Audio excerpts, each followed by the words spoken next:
Metroid is one of Nintendo's most popular IPs. Not as popular as the ones popping up on your screen right now, but definitely up there. It doesn't get as much love, and I do believe it's mostly because it's not as accessible and as easy as those other titles. Like, if you agree? And Nintendo has failed to provide us, the gamer, to easy ways to access all of these titles. They are starting to, and more than likely there's rumors they're going to fix it by the time you probably watch this video. But before Metroid Dread comes out, or if it has already and you're interested in visiting all of the Metroid games from the beginning towards the newest one, well, I'm going to show you where and how you can play them until Nintendo gets their act together.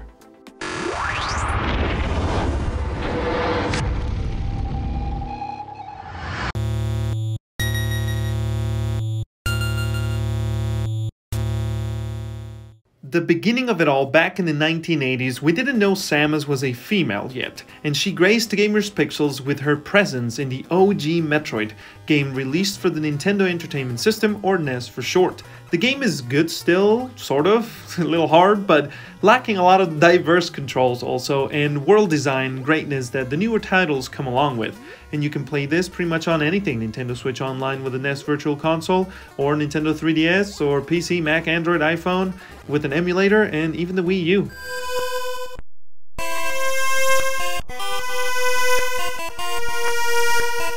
The second title in our little journey here is Metroid Return of Samus. This puppy, oddly enough, came out on the Game Boy device, and as you can see from the footage, it lacked color. It was sort of this radioactive dead green thing, expired.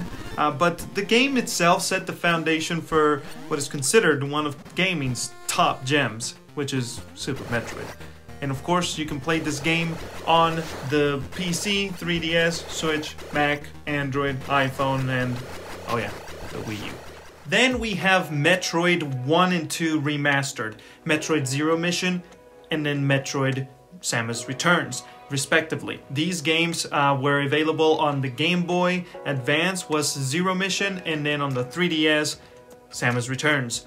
Right now, you can play Zero Mission anywhere pretty much you can: iPhone, iPad, Mac, Android, PC, Mac, and whatever, even the Wii U. But the 3DS version, Metroid Samus Returns, that one only on 3DS or a PC or Mac, maybe Android.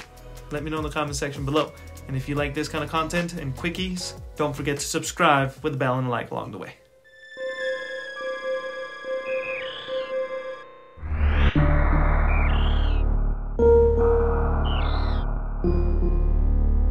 As I mentioned earlier, Super Metroid is considered to be one of gaming's best and arguably the best Metroid game in all of the Metroid series. The thing is, Super Metroid is actually bigger, better, and more badass than Metroid 2 that preceded it on the Game Boy.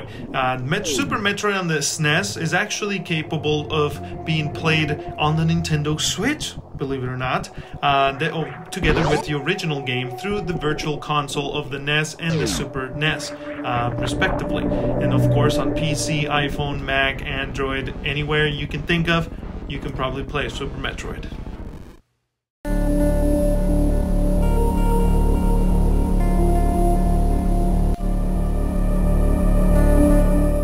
Metroid Fusion is where my Metroid journey started, back on the Game Boy days, specifically the Game Boy SP Advanced, my bad. The Game Boy Advanced and the Game Boy Advance SP is where this game shined, and now you can play it on iPhone, Mac, PC, Android, whatever, wherever you want to play it, except, of course, the Nintendo Switch. Rumor is Nintendo Direct is going to allow us to be able to play that sooner rather than later. Have your fingers crossed. And let me know in the comment section below what you think about Metroid Fusion. In my opinion, I have nostalgic memories with it, mostly because it is my first Metroid game and I haven't played it in over 10 years, so I'm excited to play it. And I'm just curious, what are you thinking? Were the changes too much for you? I personally loved them, and now that I've played the original ones, I don't mind it. A hot tip for newcomers: Metroid Fusion takes place right before Metroid Dread, so Metroid Dread is actually the sequel to Metroid Fusion. The more you know.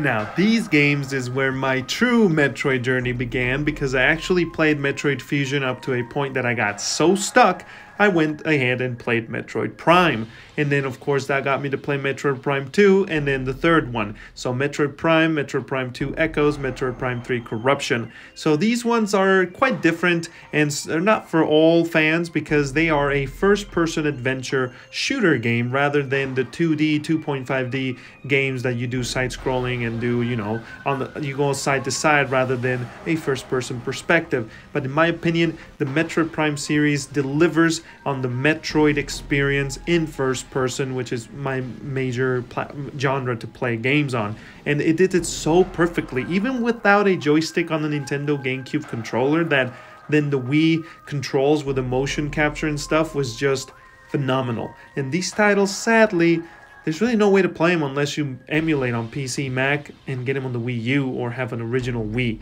which is a huge disappointment, and I hope Nintendo gets their act together and releases the Metroid Prime Trilogy for the Nintendo Switch. Hopefully next year, 2022, a year after Metroid Dread, to keep us, you know, satisfied until Metroid Prime 4 hopefully comes out.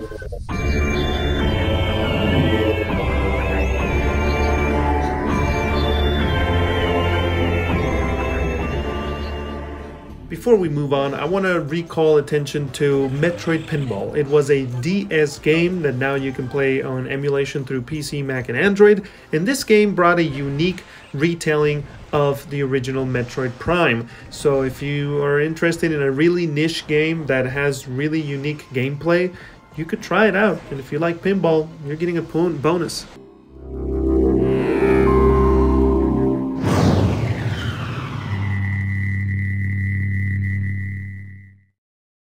Another title that a lot of you probably don't know about is, besides Metroid Federation, is Metroid Prime Hunters.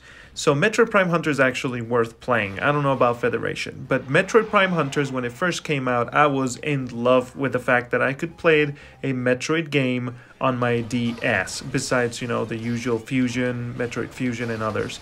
But the thing is, Metroid Prime Hunters lacked story, but it made up in gameplay, in my opinion. And the online, jeez, that was fun. Give the video a like and comment in the comment section if you agree.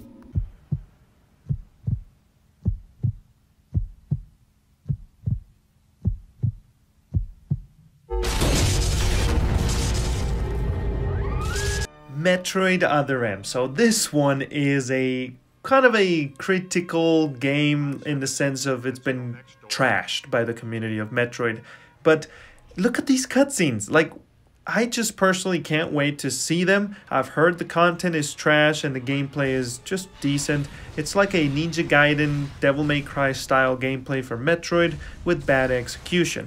Yet I haven't played it, but when I do, stay put on my channel or my socials and I'll definitely get on talking about that. But for now, these cutscenes just intrigue me to see Metroid with such cool video and stuff. So anyway, gameplay wise, I'm intrigued, and just be warned, this one more than likely will never get a remaster or anything, and you're only going to be able to play it through emulation on PC, Mac. So there you have it. For the most part, we're going to need to emulate most of these games, but hopefully Nintendo will learn from this and give us fans access on legitimate methods and officially supported methods on the Nintendo Switch to play all of these games. It's honestly, Nintendo Switch, or if they were released on the App Store, be good. So anyway, Metroid Dread coming out soon or out by now. Hopefully this guide has helped you figure out where, how, and when can you play all of the Metroid games. If you need any help, hit me up, Richie Rich Labs on Twitter, Instagram, wherever on socials, and I hope to see you enjoy Metroid series. And if you're a newcomer, let me know in the comment section below. But until next time, welcome to the Metroid fandom.